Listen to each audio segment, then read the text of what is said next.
સૌથી પહેલાં આજના રિવ્યૂ મિટિંગમાં અમે ખાસ કરીને વહેલા સવારે સેનિટેશન ટીમની અમે રિવ્યૂ લેવાયો હતો. સેનિટેશન ટીમની ખાસ અભિનંદન પાઠવ્યા હતા કે આ વખતે જે વરસાદ હતી, વરસાદની માહોલમાં જે લોકોની ક્લિનિંગનું કામગીરી કરી છે, સફાઈનું કામગીરી કરી છે, કેચપીટ ક્લિનિંગ અને ડ્રેનેજ લાઇન્સનું ક્લિનિંગ કરી છે અને કન્ટિન્યુઅસ મોનિટરિંગથી વારંવાર ક્લિનિંગ કર્યું છે, જેના કારણે વરસાદી પાણી બધું સિટીમાંથી નીકળી ગયું છે. આપ જોઈ શકો છો કે વડોદરા શહેરમાં અત્યારે પાણીનું કોઈ પણ મેજર ઇશ્યુઝ નથી, પણ જિલ્લામાં કદાચ વધારનું પાણીનો ઇશ્યુઝ છે. એટલે આ ટીમની કામગીરીને અમે અભિનંદન પણ પાઠવ્યા છે, જે વડોદરા શહેરમાં વરસાદી ગટર અને ગટરની ટીમ્સ અને ગટરની કામગીરી કરી છે અને વોર્ડ લેવલે ડેપ્યુટી એન્જિનિયર્સને પણ બોલાવ્યા હતા, એમને અમે અભિનંદન પાઠવ્યા. પણ પછી ગ્રીવેન્સ રિડ્રેસલ, જે પબ્લિકનું ગ્રીવેન્સ જે આવે છે, લગભગ મહિનાની અંદર લગભગ 40,000 થી 50,000 ગ્રીવેન્સીસ આવે છે. આ ગ્રીવેન્સને નિકાલ સમયસર થવું જોઈએ એ બાબતને અમે રિવ્યૂ કન્ટિન્યુઅસ કરતા હોય છે. આજે ઘણું સારું ઇમ્પ્રુવમેન્ટ મળી છે ગયા અઠવાડિયાથી.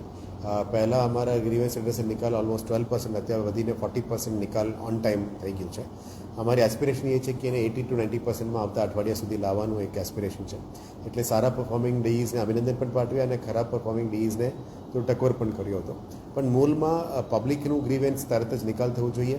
જે સ્કોપ ઓફ વર્કમાં છે એ તરત જ નિકાલ થાય, અને સ્કોપ ઓફ વર્કમાં નથી તો એમને આટલી જાણ કરવું જોઈએ પબ્લિકને, અથવા સ્થાનિક પદાધિકારીઓ તરફથી પણ રજૂઆતો આવે છે અને પ્રોપર જવાબ આપવાનું પણ કીધું છે. ખાસ કરીને ડીઈ લેવલના લોકો પબ્લિકને કેવી રીતે જવાબ આપે, એનું કામ નિકાલ થાય કે કેમ, અને પોઝિટિવ કેવી રીતે નિકાલ થઈ શકે એ બાબતમાં વધારે ફોકસ કરવા માટે એમને સૂચના આપી છે. ત્રીજું મેઇન મુદ્દા છે કે વોટર લોગિંગ સ્પોટ્સ, તો હવે પાણી બધું નિકાલ કરવાનું કામગીરી શરૂ થઈ ગઈ છે. હવે વડોદરા શહેરમાં મોટી જે અત્યારે ખાલની સમસ્યા છે, ખાડાઓને પુરાવવા માટે અને ખાડાઓને સુધારો કરવા માટે અમે અત્યારે કરી રહ્યા છે.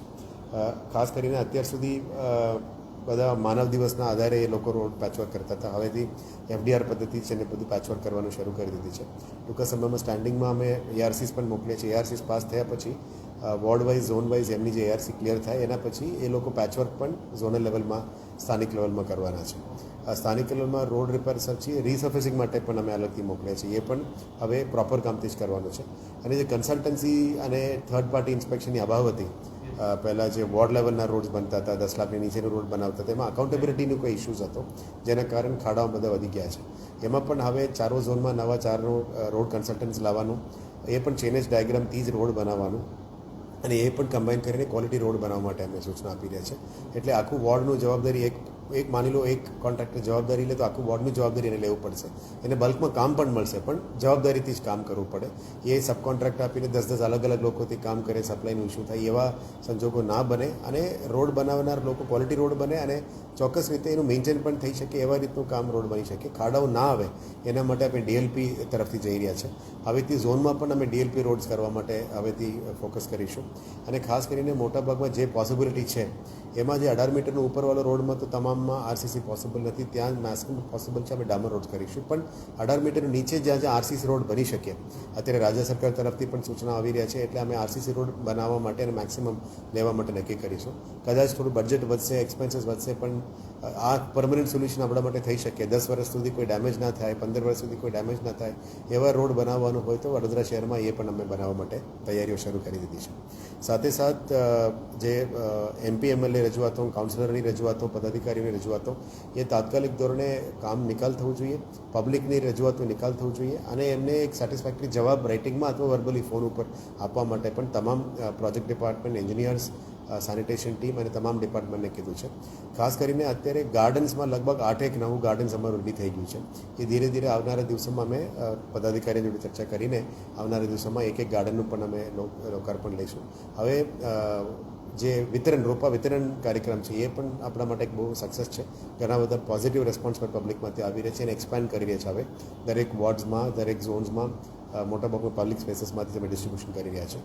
સેકન્ડ, અત્યારે હેલ્થ ઉપર પણ વધુ ફોકસ કરી રહ્યા છે કે કમ્યુનિકેબલ ડિસીઝીસ ના વધે, કોઈ સ્પોરાડિક ઇશ્યુઝ ના આવે, એના માટે જે સ્ટરલાઇઝેશન છે, રસીકરણ છે, પ્રિવેન્શન એક્ટિવિટીઝ છે, એન્ટી મલેરિયલ એક્ટિવિટીઝ છે, વેલેરિયાઝમ એક્ટિવિટીઝ છે, કમ્યુનિકેબલ ડિસીઝીસ પ્રિવેન્શન એક્ટિવિટીઝ છે, દરેક એમઓએચ અને દરેક ડેપ્યુટી એમઓએચ અને વોર્ડ લેવલમાં અને હોસ્પિટલ લેવલમાં પણ રિવ્યૂ કરવાનું કીધું છે. બીજી એક સમસ્યા છે કે અત્યારે ધીરે ધીરે રોડ ઉપર દબાણો વધતા જાય છે. એ દબાણો હવે ચોમાસા પછી દૂર કરવાની પ્રક્રિયા પણ શરૂ કરીશું. હવેથી ડિસેન્ટ્રલાઇઝ સિસ્ટમ દબાણ ડિપાર્ટમેન્ટમાં લાવવાના પ્રયત્ન કરી રહ્યા છે, જેથી કરીને ઝોન લેવલમાંથી જ દબાણ ટીમ બધું ઓપરેટ કરે. સેમ વિથ કેટલ ટીમ, જે ગાયો પકડવાની ટીમ, ઝોનલના ટીમ, સ્ટરલાઇઝેશનની ટીમ, તમામ ઝોન લેવલમાંથી મોટાભાગમાં કામો કરે એવા પ્રયત્નો ચાલી રહ્યા છે. હવે ટ્રક્સ અને કેટલ ગાડી અને બોલેરોસ પણ ટૂંકા સમયમાં આવશે. એના પછી જે એન્ક્રોચમેન્ટ છે સિટીમાં એ વધારે મેક્સિમમ સુપ્રીમ કોર્ટનું પણ ગાઈડલાઈન આવી ગયું છે કે ફૂટપાથ ઉપર દબાણ ના થવું જોઈએ. એ બધા ઉપર આવનારા દિવસોમાં મેક્સિમમ અમે ફોકસ કરીશું. પણ અત્યારે રોડ રસ્તા સરખું કર્યા પછી આના ઉપર જઈશું, કારણ કે પહેલાં રોડ રસ્તા આપણા માટે પ્રાયોરિટી છે. સાથે સાથે અત્યારે પીવાના પાણીમાં પણ ટર્બિડિટી વધી ગયું છે. આપ જોઈ શકો છો કે થોડું બ્રાઉન કલર પાણી આવે છે. એ અત્યારે વરસાદી પાણીનું મિક્સિંગ અને ક્લિનિંગના કારણે થઈ રહ્યા છે. છતાં પણ અમે વોટર ટ્રીટમેન્ટ પ્લાન્ટમાં વધારે ટ્રીટમેન્ટ કરી રહ્યા છે. જે ફરિન્ચવેલમાંથી આવી રહ્યા છે એના માટે સુપર ક્લોરિનેશન શરૂ કરી દીધી છે. આવનારા દિવસોમાં જે ડ્રેનેજનું કામ ચોમાસા દરમિયાન બંધ હતી એ પણ રેઝ્યુમ કરવાનું અત્યારે નહીં, અઠવાડિયા પછી શરૂ કરીશું. કારણ કે હજી પણ એક નાનું આગાહી છે, કદાચ વરસાદ આવી શકે એવું આગાહી છે. એ જોઈને અમે કામગીરી કરીશું. પણ હવે જેટપાચર મશીન્સને પણ અમે ઝોનલ લેવલમાં લાવીને કરવાનું નક્કી કરી દીધું છે. સાથે અત્યારે ઓક્ઝિલરી પમ્પિંગ સ્ટેશન્સ ટુ એસટીપીસનું લાઇનનું સાઇઝ જ બધું નાનું છે. અત્યારે 50% કેપેસિટીમાં અમે ઓપરેટ કરીએ છીએ. આવનારા દિવસોમાં એ પણ એક્સપાન્ડ કરવું પડે અને કોમ્પ્રિહેન્સિવ ડ્રેનેજ પ્લાન સિટીમાં જે નથી એ પણ કરવાની જરૂરિયાત છે. એટલે ધીરે વિશ્વામિત્રી પ્રોજેક્ટ સાથે સિટીમાં comprehensive storm water drainage evacuation system પણ કરીશું, જેથી કરીને સિટીમાં ફરી પૂલ જેવું પરિસ્થિતિ ક્યારેય પણ ના આવે એના માટે પ્લાનિંગ કરીશું લોંગ ટર્મ. આજે સાંજે વિશ્વામિત્રી પ્રોજેક્ટ જે કામ ચાલે છે અત્યારે બંધ છે વરસાદના કારણે, એ પણ કેવી રીતે રિઝ્યુમ કરી શકાય એ પણ અમે હવે પ્લાનિંગ કરીશું. એટલે ધીરે જે પ્રોજેક્ટનું આ જે ફોકસ છે આવનારા દિવસોમાં સ્ટેન્ડિંગમાં બધું ડિક્લેર કરતાં એક શરૂ કરીશું. કમાટી બાગના જે બ્રિજ પણ છે, કમાટી બાગમાં ગેબિયન વોલ પણ છે, એ બધા પણ રિઝ્યુમ કરીશું. ખાસ કરીને આંગણવાડીઝ, બિલ્ડિંગ્સ અને હોસ્પિટલ્સમાં જે બિલ્ડિંગોની ઇમારતોની સરખામણી અને સુધારો કરવાનો છે એ ઉપર પણ વહેલા તકે કામગીરી કરવા માટે સૂચના આપી છે. હવે રોડ્સ ઉપર જે કિચડ પડ્યું છે એ બધાને હવેથી ફાયર ટીમ્સને પણ ઇન્વોલ્વ કરીશું. પ્રેશર વોશ કરીને રોડને ક્લીન કરવા માટે પણ હવેથી શરૂ કરીશું, જેથી કરીને કિચડ નીકળે અને રોડ વધારે સારી રીતે આપણે વાપરી શકાય એવા રીતનું રોડ્સ ફરીથી શરૂ કરવાનું છે. અને બ્રિજેસનું પણ ક્લિનિંગ અમે શરૂ કરીશું.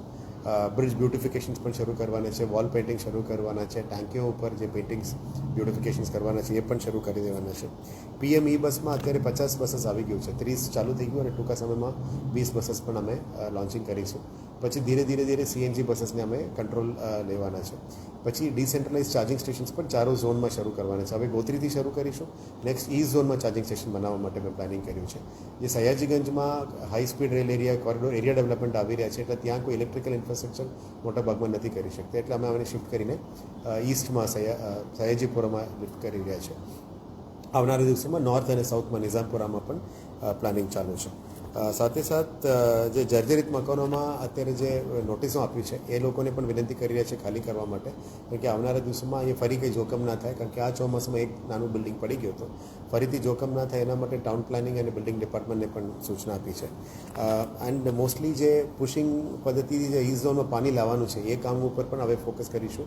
લગભગ 15-20 દિવસમાં આ કામ પૂરું કરીશું, જેથી કરીને ઈસ્ટ ઝોનમાંથી પાણી અમે જે લાવવાની પ્રોમિસ કરી હતી એ પણ ઓલમોસ્ટ 50 ml પાણી લાવવાનું બાકી છે, એ પણ ફોકસ કરીશું.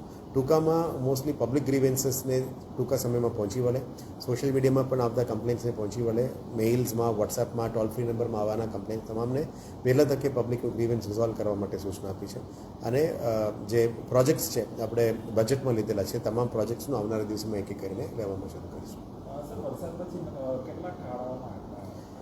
દેટ ઇઝ ઓલમોસ્ટ 3500+ ખાડાઓ અમે ગણતરી કરીને 3500+ ખાડાઓ છે. હવે ધીરે એને પુરાવાનું કામ ચાલુ છે. વચ્ચે વરસાદ આવે છે એટલે આપણે પ્લાન્ટ પણ બંધ થઈ જાય છે, પણ જ્યારે પણ વરસાદ નીકળે, ડ્રાય સ્પેલ મળે છે, અમે પ્લાન્ટ શરૂ કરવાનું કરી છે. આજે પણ તમામ ઝોનલ લોકોને પણ કીધું છે કે પ્રાઇવેટ કોન્ટ્રાક્ટર્સની પ્લાન્ટ પણ શરૂ કરાવો, અને આપણા જે બેચમિક્સ પ્લાન્ટ છે એમાં પણ ઓલમોસ્ટ 300 MT સુધી પહોંચવા માટે મેં કીધું છે. 1000 MT રોજ અમે પમ્પિંગ કરીએ તો અઠવાડિયા પમ્પિંગ કરીશું તો જ આ ખાડાઓ બધું પુરાઈ શકાય. એટલે કદાચ આખું મહિના અમે આ કામગીરીમાં લગાવીશું આવનારા દિવસોમાં. એની તૈયાર ઇન્ડસ્ટ્રીઝ કંપની પણ છે, ટ્રાન્સપોર્ટ કંપની પણ વધારે છે, એ રોડ ક્યારે જોવું પડશે. ઇન્ડિવિજ્યુઅલ કેસ ટુ કેસ બેઝમાં અમે આ 4 અલગ પ્રકારનું કર્યું છે. એક ઝોનલ લેવલમાં રોડ રિપેર, ઝોનલ લેવલમાં રિસર્ફેસિંગ અને નવા રોડ્સ, પ્રોજેક્ટ લેવલમાં આરસીસી રોડ્સ અને પ્રોજેક્ટ લેવલમાં મેજર રોડ્સ. આ તમામ આવનારા દિવસોમાં કરવાના છે. પણ ઇન્ડિવિજ્યુઅલ કેસ ટુ કેસ બેસિસમાં કે ઇશ્યુઝ હોય તો અમે જોવું પડશે અને અમે પ્રોજેક્ટ ડિપાર્ટમેન્ટમાં એમાં પણ એન્ગેજ કરવાનું કહીશું.